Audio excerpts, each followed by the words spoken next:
Asot Anthony Michael. Let's give him a huge round of applause as he prepares to share his manifesto message.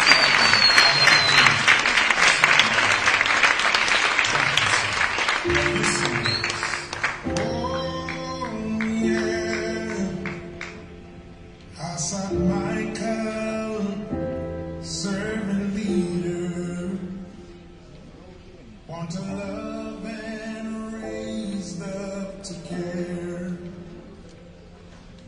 Asot Michael is committed to serve, and he's the kind who has the time for every stranger in the ring, a servant leader. Thank you, Mr. Master of Ceremonies. Distinguished guests, members of the media, viewers on Facebook, listeners on the radio, citizens of Antigua and Barbuda, my dear beloved constituents of St. Peter. When I became the parliamentary representative of the constituency of St. Peter 18 years ago, a day like today was not in my mind. I was a proud citizen of Antigua and Barbuda, who had found meaning and purpose in political life as a member of the Antigua and Barbuda Labour Party. My parents and grandparents were foundation pillars of the party, and I felt blessed to have the inscription of Labour in the blueprint of my genes. Never in my wildest dreams did it ever occur to me that one day I would stand in the stronghold of Labour to launch a manifesto, a social contract with my constituency as an independent candidate. But the injustice of betrayal is an unpredictable force against the human spirit, requiring us to act boldly and decisively in the interest of positive resolution. On this day that the Lord has made, so we can rejoice and be glad, I present in Manifesto 2023 a roadmap for citizenship as an antidote to injustice, dedicated to the memory of my late mother, Joseph Michael. For she died with the fervent hope that injustice will not infect the politics of national development, and freedom will never weep, and there will be no sleeping in the wheels of progress and prosperity. That hope drives me forward today. Manifesto 2023 celebrates the special 18-year bond of love that I have been privileged to share with you, the people of St. Peter, as their parliamentary representative. And I thank you for these few moments to receive me. The few years, the 18 years into your homes and minds as our nation prepares to select its teams and leaders who will guide us through the challenges of uncertainties of our local, regional and international affairs.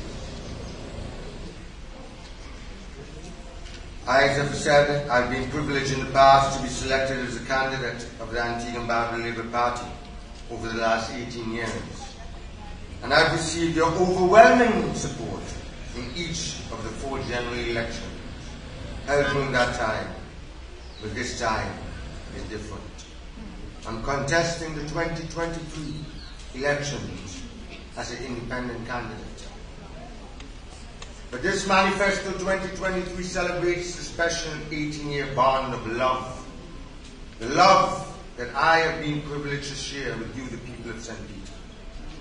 But I have the right to represent you. I have the right to continue to represent them.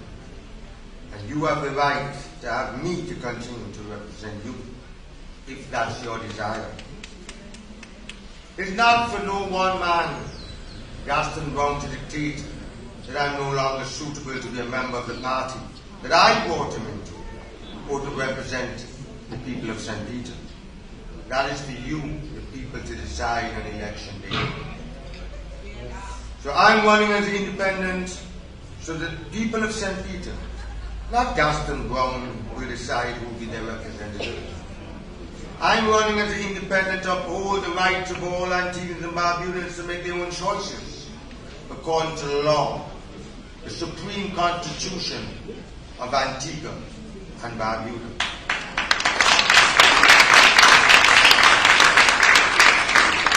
I'm running as an independent to protect from the dictatorial impositions on their free will. So Manifesto 2023 details plans, programs, and key areas of focus for building a better St. Peter for all my constituents.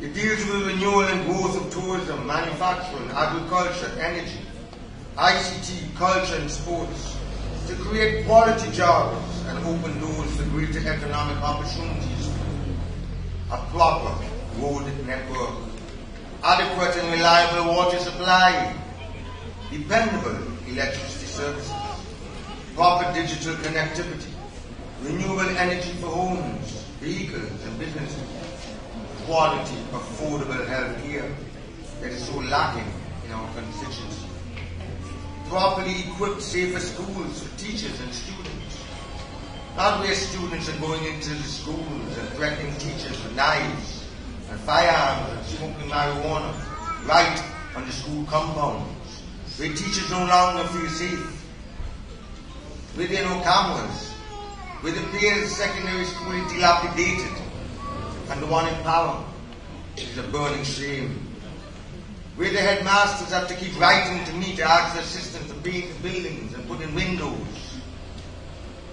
Meaningful participation of young people in wealth creation and national development, where we can bring back the land for youth and bring back the price at $1.50, not $4.50 per square foot, where they can afford to buy land in this country.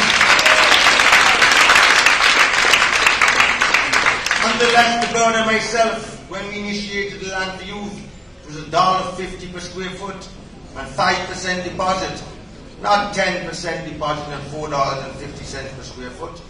How can you expect a young 18-year-old person, 19, 20 years old, to pay $4.50 for a plot of land, 10,000 square feet? Where does they get $45,000 to pay for this land? Greater citizenship engagement through local government. We must have parish councils where we decentralize government. We cannot continue on the government to do everything for us, to clean the sides of the roads and fix roads and debush and clear our costly trees and put up street lights. We must have parish councils where the parish councils can collect our taxes and fix our roads and put up street lights and debush and clear our environment and keep our villages in St. Peter's safe and clean. No longer should we have to beg any politician to clear our streets and sanitize our gutters and beg them to put a street light up.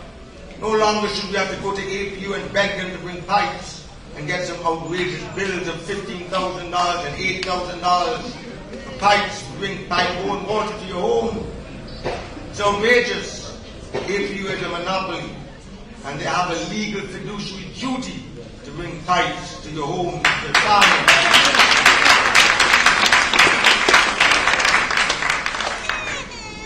No longer should we have to pay for transformers to put on government lampposts to bring electricity when you build a new home. The late Celeste Bird, over 18 years ago, argued with Robin Yearwood, Sir Robin Yearwood, and told him that in cabinet over and over. We're not a big country like the United States, Canada, and Great Britain that have multiple utility companies.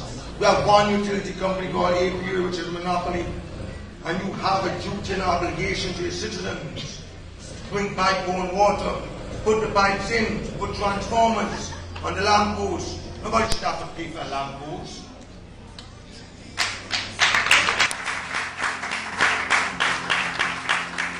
Of note, my dear ladies and gentlemen, we focus on making in this manifesto, Antigua's first port, Parham Harbour, the Northeast Service Centre for Tourism, especially ecotourism, is perfect complement to the existing north-south axis of Dickinson Bay to Falmouth on the west side of Antigua, will provide a historic entry to Antigua for arriving yachts and sail cruise ships, and a historic waterfront attraction for visitors. The Parham Harbour project, which no government has found funding since the mid-1990s, is being ignored again by the Antigua and Barbuda Labour Party that boasts of unprecedented levels of investment in the last 8 years. Their architect impressions for the Parham Harbour on huge ABLP big billboards across the constituency, but not a single reference even to the pretty pictures in the party's 136-page election 2023 manifesto. No reference to the OAS study that was commissioned by Lester Bird in the late 1990s. Parham was our first town. It's the safest harbour. The historical buildings should be restored. The church, the Anglican church, that police station should have never been torn down. The post office, the first cinema, all of those historical buildings. And Gaston Brown promised me during opposition that that would be one of his top priority projects. And he came into government, and every cabinet I went and I pleaded, please at least put $1 million US of CIP money, or $2 million US. Comrade Melford Nicholas drove up there several times with me, and we went back to cabinet, and each time he shelved it and used the monies to do some other project.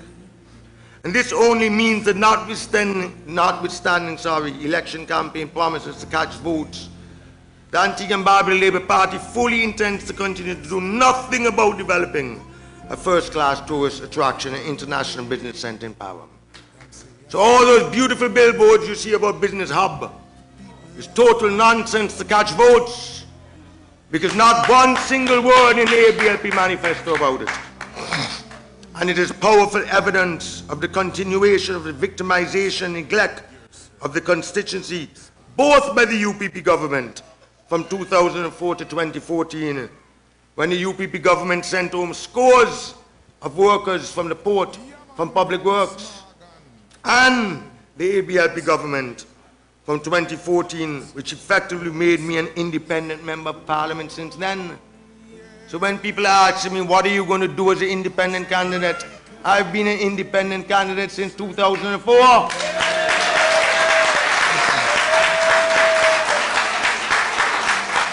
And I want my dear people to ask yourself, what has the UPP done from 2004 to 2014? Which roads they've done? What infrastructure? What have they done for sports? What have they done for the clinics? What has the ABLP done for 56 years? 56 years, from Donald Shepard to Joseph Myers to Longford Jeremy and Asot Michael. What have they done? They've victimized the people of St. Peter. St. Peter was victimized and neglected both by the UPP, because it was a stronghold of the ABLP that the UPP could never win. And St. Peter was victimized and neglected by the ABLP because it was a stronghold of the ABLP that the ABLP could never lose. And that is the reality. That is the bare facts. That is the truth. And I pledge today, as your independent candidate, to find the money to get the Parham Harbour project done.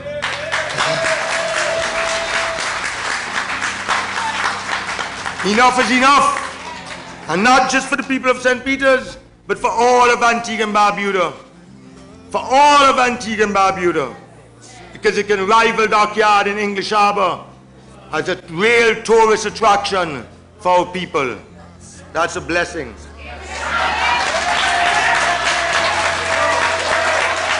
That is victory. That is victory. That is victory.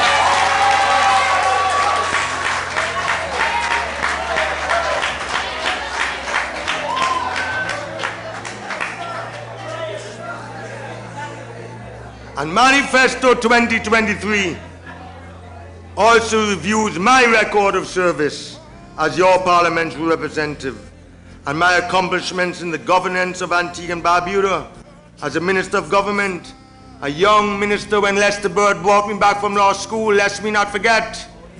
I was 27 years old when he took me out of University College of London and asked me to be his special administrative assistant.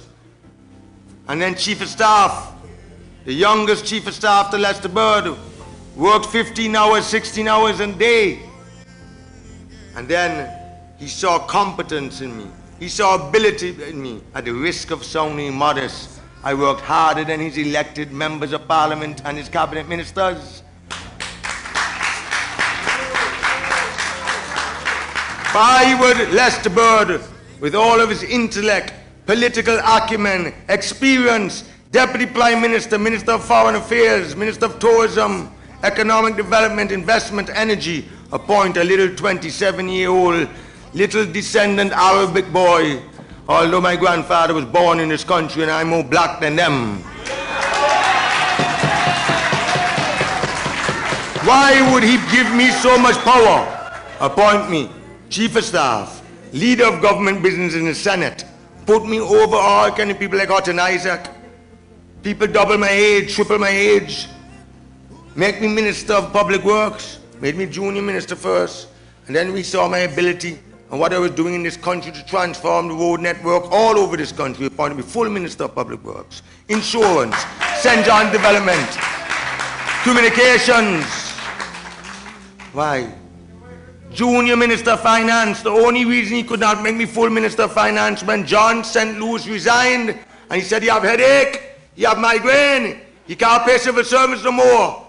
Nobody wanted to take it. None of the cabinet ministers wanted to take it, and I took it. I went to Scotiabank, flew up to Toronto, and the testimonials are there from Fons Derrick, the former financial secretary, renegotiated all of the loans, paid the Kuwaiti fund, paid civil servants, paid UE for our students to go back to school, paid off all the debts. Come on. The only reason Lester Bird could not appoint me as a full Minister of Finance because I was not elected. You forget they had a coup. They wanted to bring down Lester Bird government. I was so effective that prior to the 2004 elections, you had Sherfield Bowen, Longford Jeremy, the same Gaston Brown, and all of them went to Lester Bird and they said, you either make Asot Michael resign immediately or we'll bring you down as Prime Minister. And I had to resign in interest. I didn't want them to bring down Lester. And it caused the Labour Party to lose the election in 2004. And Asot Michael ran for the first time and won his seat.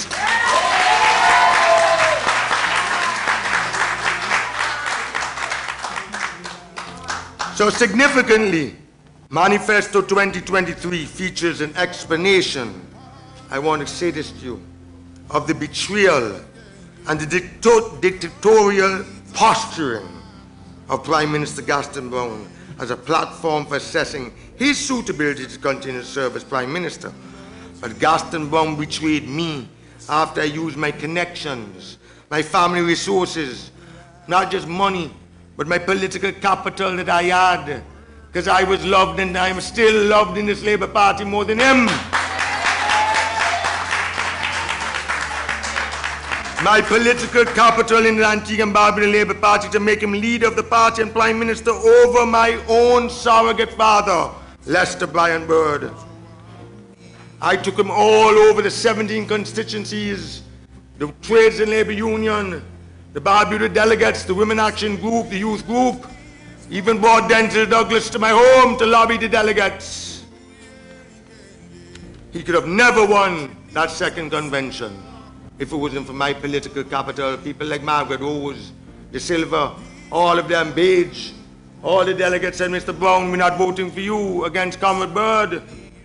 They understand that the Birds in the Labour Party is an institution in and of itself. We lost the first convention to Lester Bird. The second one, we won. Because I questioned the wealth that he claims for himself since becoming Prime Minister, which he cannot explain by his legal income. He has sworn to destroy this humble servant and cancel me from the political life of Antigua and Barbuda. How can that be right? How? In our democracy, where we are all equal under the law, no one man has that authority. Indeed, in order to remove me as the ABLP candidate in St. Peter, Gaston Brown breached the Constitution and the rule of law in this country. He breached the Constitution of our own anti-Zimbabwe Labour Party Constitution. He violated the rule of law, and he knows it. And the court, the High Court, ruled against his illegal actions. Yet he proceeded in true dictatorial style to disregard the order of the court. He's in contempt of court, and to install his hand-picked choice, Warden Turner, as the ABLP candidate for St. Peter. And interesting enough, he never did nothing for Warden Turner. Never signed one duty for any of his heavy-duty equipment. I had to wait until he's out of the country to take them to Cutie Benjamin. The quarry that Warden Turner has up at Bethesda's, I fought to get it for him. 17 acres of land. And all of a sudden, Warden Turner is his blue-eyed boy. Warden Turner is my brother still. I have absolutely nothing to say bad about him. The young entrepreneur, a good architect, a good contractor. He comes from a decent family in Param. I'm not going to denigrate Warden Turner, but he has been taken in by Gaston Brown, who has promised him the public works and promised him that Lennox Weston is going to lose his seat. So he's going to build upon his quarry, his heavy-duty equipment, make him make millions of dollars, and he's going to be a multi-millionaire. And poor Warden, he doesn't know that the day after the election, that Gaston is going to cancel him from the political life of the Labour Party.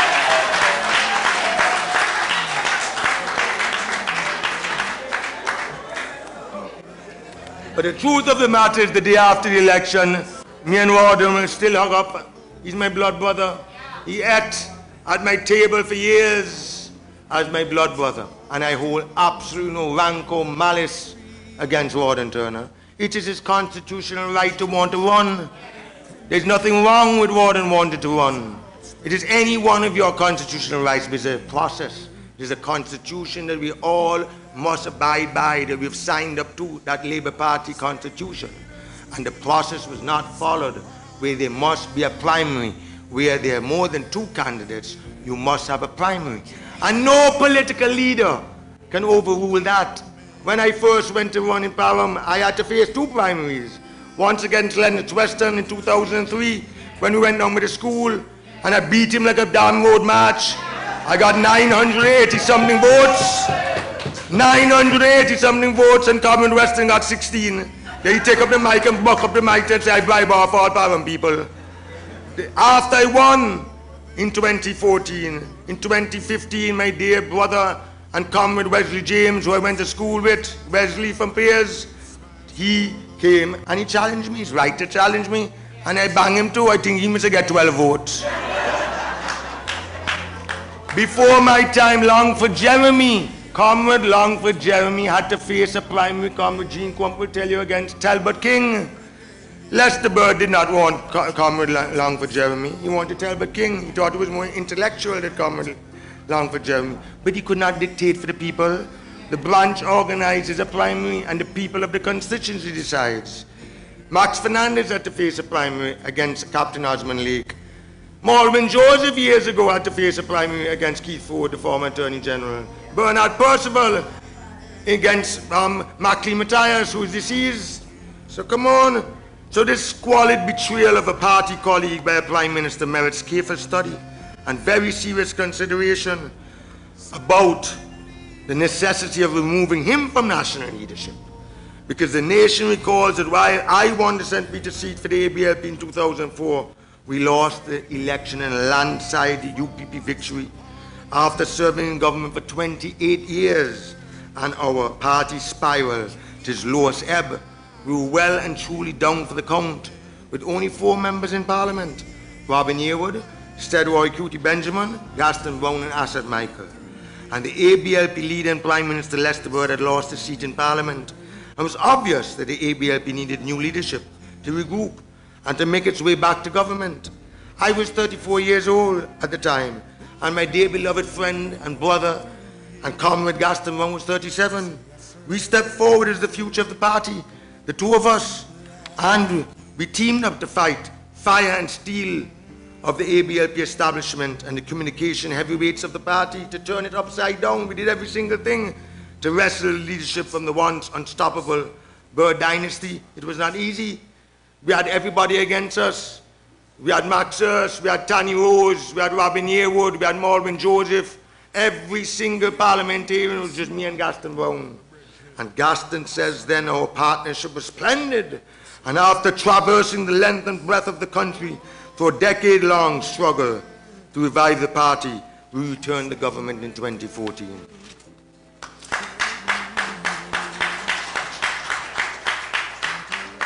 The bid for leadership change in the Antigua and Barbuda Labour Party succeeded on the second attempt after the general election of 2009, when Gaston Brown replaced my surrogate father, Lester Byrd. But it's widely acknowledged that nobody has put more personal resources and raised more funds for the Antigua and Barbuda Labour Party than Asot Michael. And no politician has done more with his own money and his family's money for the people of Antigua and Barbuda than Asot Michael. None. Labour Party people also know and appreciate that without my political capital and resourcefulness at home and abroad, Gaston Brown would not have been Prime Minister of Antigua and Barbuda today. And he has said so publicly. He had said so on his Point FM. He had said so when he was 50 years old at the Bistro, in front of Prime Minister Mia Mottley, in front of former Prime Minister Keith Mitchell, former Prime Minister Denzel Douglas. Harold Court was there. He has said so publicly that he would never be a political leader, never become Prime Minister if it was not for Asot Michael. Yet his obsession is to take me down. But Dean Jones is former member of the United Progressive Party, who bitterly criticized the Antigua and Barbuda Labour Party, and he has been serving in the Antigua and Barbuda Labour Party administration, where Gaston Brown says he was guilty of, and I quote, open disrespect, persistent violations, conflict as a result of numerous attempts to violate policies of the government as established by law, contracts negotiated without first getting approval of Cabinet and the Tenders Board, end of quote. That's what Gaston Brown said about his own minister, Dean Jonas. He's running him again. He's good, he's suitable. But in comparison about my work as government minister, Gaston Brown says, and I quote, when it comes to building relations and leveraging connections, Comrade Asot Michael is the absolute best. And clearly, Asot, you played a major role, not only in us regaining the governance of the country in 2014, but also as Minister of Tourism. And we know that you did a great job in order to revive that industry, end of quote. So while there's no place for me in an Antigua and Labour Party government where I have excelled in service to this country, Gaston Brown spends millions of dollars to keep a disrespectful, unproductive, law-breaking original UPP stalwart on the backs of the people of Antigua and Barbuda. He says, no, I'm funding the UPP. Total rubbish, propaganda. But look around all of the UPP people that he has empowered. Just look. Colin O'Neill, Winston Williams, Maurice Merchant, and all of them have high-paying jobs. And he has not even empowered one single ALP person. All of them. See how much money that the guy Winston Williams, who said, come out of that and come into this. Colin O'Neill, my dear beloved friend, getting 2 salaries, one from Point FM, one as a senator. I mean, come on.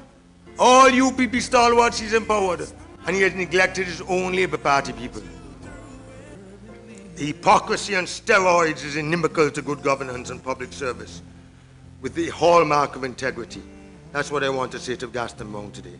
In recent years, he has emerged as a clear and present danger to the governance of our country, describing himself as too creative to take public resources illegally. That's what he said at a public meeting. In other words, as Prime Minister and a person in public life, he's using creativity to take public resources illegally. So how exactly does a Prime Minister creativity to take public resources illegally serve the public interest? I would like to know that. Is it by acquiring 86 acres of public land for a multi-million-dollar farm with public infrastructure, utilities, ecosystem support? Did he pay for all of them street lights around his farm? Did he pay for the high-tension wires around his farm? Did he pay for the APWay pipes leading up to his farm? Did he? I'm asking the question. What is he doing for bona fide small farmers in Pierce Village and Parham and all over this country? What is he doing? What incentives?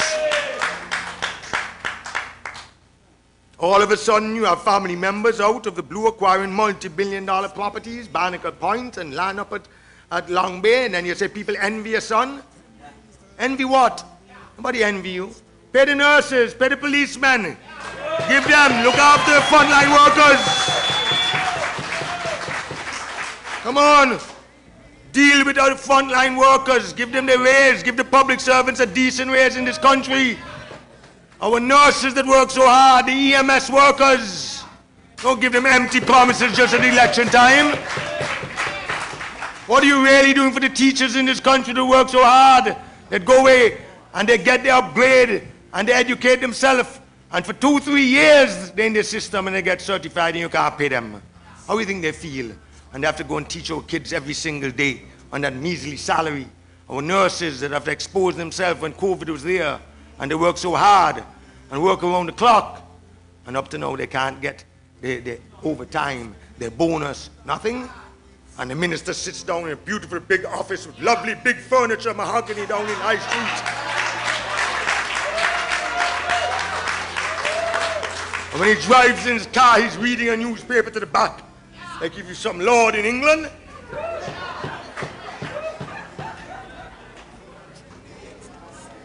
By deceptive representation to claim public funds for assets, that is good governance.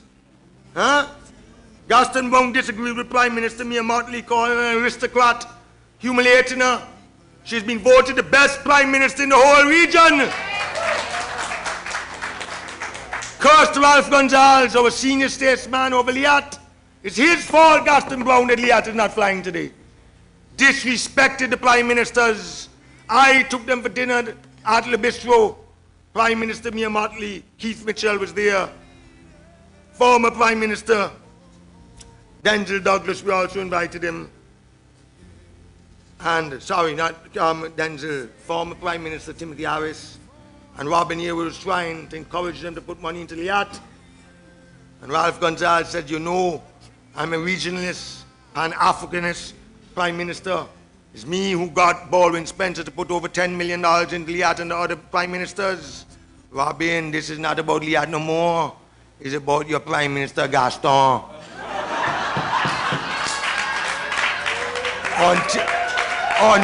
Until Antigua get rid of Gaston, we're not putting a single cent more into Liat.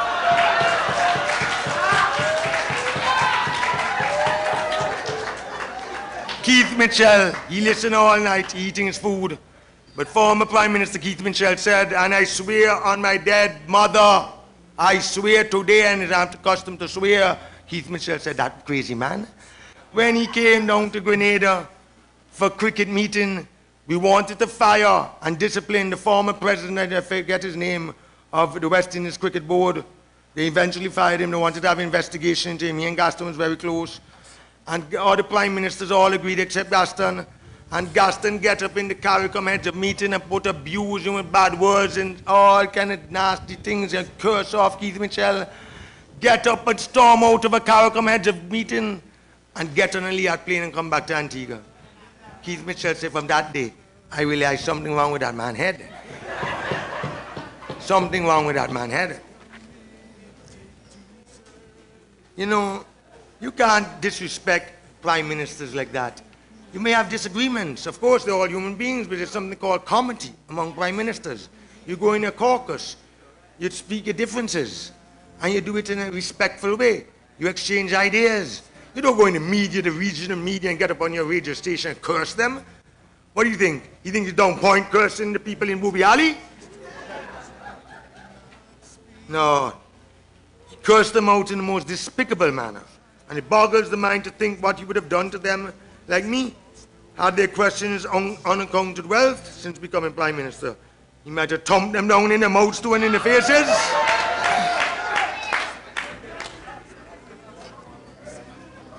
No Prime Minister behaves like that. V.C. Bird did not have his education, but V.C. Bird had class. Lester Bird had so much class. Lester Bird was a man of charisma and class. He was so magnetic that he attracted people to him. When he spoke, he made you feel proud. He was so humble. So humble. Baldwin Spencer was a trade unionist, but a humble man. Baldwin Spencer never cursed people the way Gaston behaved. You can't use your radio station to go and curse ECAP directors and say, oh, they don't want to transfer the shares into ordinary shares and this and that. You're the Minister of Finance. Call a meeting with the Prime Ministers. You're a shareholder in the bank. You're probably the majority shareholder in ECAB. But don't go and curse the 4 directors. I say all kind of ill about them. Come on. He also deprived public officers of their salaries and tear gas innocent citizens standing up for their human rights not to be vaccinated during COVID. He used his radio station and parliament to viciously criticize citizens who simply disagreed with him and exercised their constitutional right to dissent and not to be vaccinated. Now, I told him in parliament, I am for the vaccination. It's not what you say, it's how you do it. I tell him, be gentle. Take a page out of Mia Motley's book. Don't threaten civil servants and teachers and public servants. Say, if you don't get vaccinated, you must go home and I'm going to dock 2 or 3 months out of your salary. Come on, man. It's their bodies. Encourage them. Do it in a lovely way. You're a statesman. If I say to you today, so if you don't vote for me, I'm going to do so and so to you. Well, yes? You will go home and say, who the hell Asot Michael think he is? I will fix him on election day. His crude, aggressive behavior is totally unbecoming of a Prime Minister. And the time has definitely come when the people of Antigua must decide whether that sort of vulgar conduct should represent them in the office of Prime Minister. I'm not running for the office of Prime Minister. And he has waged a vicious, nasty war against me. I thought that this election should be about the ABLP versus the UPP. Against Harold Lovell, I understand he's running for Prime Minister. And he, with the whole campaign, is about Gaston Wong versus Asot Michael. So Manifesto 2023 highlights that over the past 18 years, I've articulated the needs of the various areas in my constituency. I want you all to read it. I've advocated, I've pleaded for public resources to address these needs. And wherever government failed to respond to the representation I provided for the constituency in the critical areas of basic needs, and I stood alone. I stood alone in finding non-government funds and even committing family resources to our detriment to do as much as I could for the good of all. And as parliamentary representative of St. Peter's, my commitment to improving the quality of life for all the constituents is evident in the assistance that I have provided throughout the constituency. In education, I've sent scores of students overseas for my father's trust, full-time scholarships, scholarships that this government has turned down in the Board of Education and the Prime Minister's Scholarship Fund. Up to last evening, a young man came to my home and he has not received any monies from Morris Merchant for a year and a half. It's not right to have all these students overseas, put them in universities, approve their scholarships, and then you tell them the Treasury have no money. Then don't approve them, don't send them. So I provided healthcare also. For 18 months, they couldn't find 8,000 US for reagents for that MRI. Can you imagine? For 18 months? I'm sure it was not even 8,000 US for the reagents. You know how many people from my constituency all across Antigua had to send down to Trinidad to do a simple MRI? And you were telling me we're a progressive country and talking about stem cell and kidney transplant, and now they want to do heart transplant and now brain transplant, and they can't get the basics right, not even to fix an MRI. I mean, the clinic in Parham don't even have proper strips. The strips, ask April King for the diabetics. Come on. You open up clinics all over the country and they can't even fund the basic necessities to give the clinics. So what are all these big, beautiful clinics, polyclinics that the Chinese government give us, and they can't fund the basics? And you're talking about stem cell and kidney transplant. All that is very well. I'm not against it. But get the basics. When people go up to the emergency room, when people go up to Mount St. John to the emergency room, they have to wait 6, 8, 10 hours. And they're crying and bawling in pain in their stomach. Not right, the waiting time up there. So I've dealt with the livelihood, sustainability and infrastructure in the absence of government support. Gaston Wong looked in my eyes last election, told me I don't need roads. The people love me. I don't win the election. I said, love? They can't take love to the bank, Mr. Prime Minister. They can't take love. We have the worst roads in St. Peter's. You go into the Painters, you go into Lightfoot, you go into Vernon's. It is deplorable. Some of the roads are craters. They're ponds, they're not roads. You have costly trees, is that a joke? People have to park their cars one end of the road to walk, even when it doesn't rain. How can that be right? And they pay taxes, they pay property taxes, they pay utilities, they pay statutory deductions.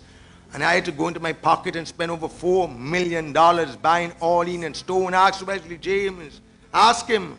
And grading roads, I couldn't do all of them. It would cost me $100 million. But I did as much as I can.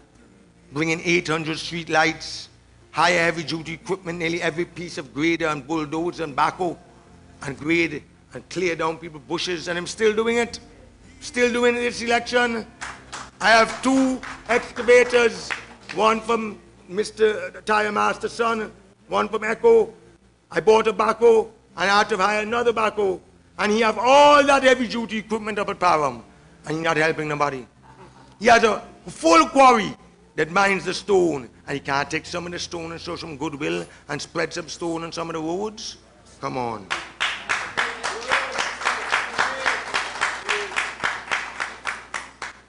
So, this time around, accustomed as I am of being independent, whichever party forms the government, I will strengthen and deepen positive engagement for fair allocation of public funds to development needs of the constituency. And my experience, skills and competencies will be fully utilized in working with our government, the private sector, our diaspora partners, friendly governments, and multilateral donor institutions to secure the necessary resources needed to move St. Peter forward. And so I want to say to you this morning that I still love and believe in the principles of labor. Don't get me wrong. That country comes above self at all times, and that those in government make every decision and take every step for the furtherance and betterment of the average working man and woman, not personalities. And so the journey continues to love, to care, and to serve. Patience in trials and tribulations, constant in prayer. The words of the prophet Isaiah impel me forward. Those who hope in the Lord will renew their strength. They will soar on wings like eagles. They'll run and not go weary. They'll walk and not be faint. I want to say to you in closing, I cannot walk away from the genuine hand of friendship that you have extended to me. I shall forever be inspired by the outpouring of sympathy and the abundance of prayers offered up for me and my family during the recent passing of my dear mother, Her Excellency Ambassador Josette Michael. I am humbled by your appreciation of the record of service of my parents and grandparents to this country, and the high regard in which you hold of my efforts to improve the quality of life of the people of Antigua and Barbuda, and in particular, the residents of St. Peter. I want to say to you that when I visit your homes, when I listen to you, when I speak to you in person in my office or on the telephone or at my home, I feel your unwavering commitment, to the causes that need assistance. And I realize that I can be no less committed to you. As your independent member of parliament, free from the responsibility to toe any party line, I will stand with you. I will stand with you to work diligently for the government, for continuous improvements in the standard and quality of living, of your life, of your children unborn. I shall see this struggle throughout the end. I therefore humbly ask for your support on election day, January the 18th, 2023. Your vote will secure loving, caring, tried, and trusted representation for the people of St. Peter in the Parliament of Antigua and Barbuda, from your chief servant of the people, by the people, for the people, of the people. Thank you, St. Peter. Thank you, Antigua and Barbuda. I love you. I love you. God bless you all.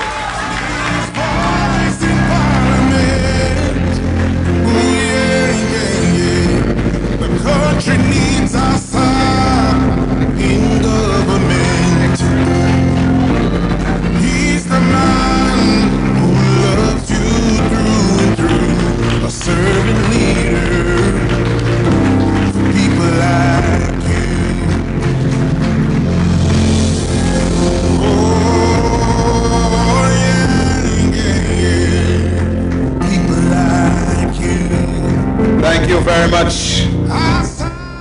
Thank you very much, Honorable Prime Minister.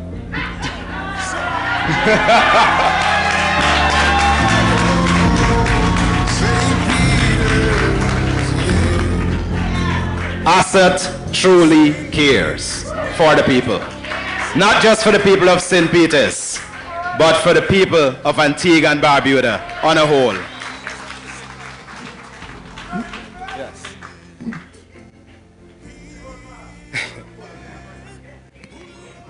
Now, Mr. Michael is going to make the presentation to Ms. Jean Crump, and it's going to be an autographed document as he presents to her the very first manifesto for this political campaign 2023. Please join me in congratulating Ms. Jean Crump for being the stalwart supporter that she has been over the years for Mr. Michael and his family.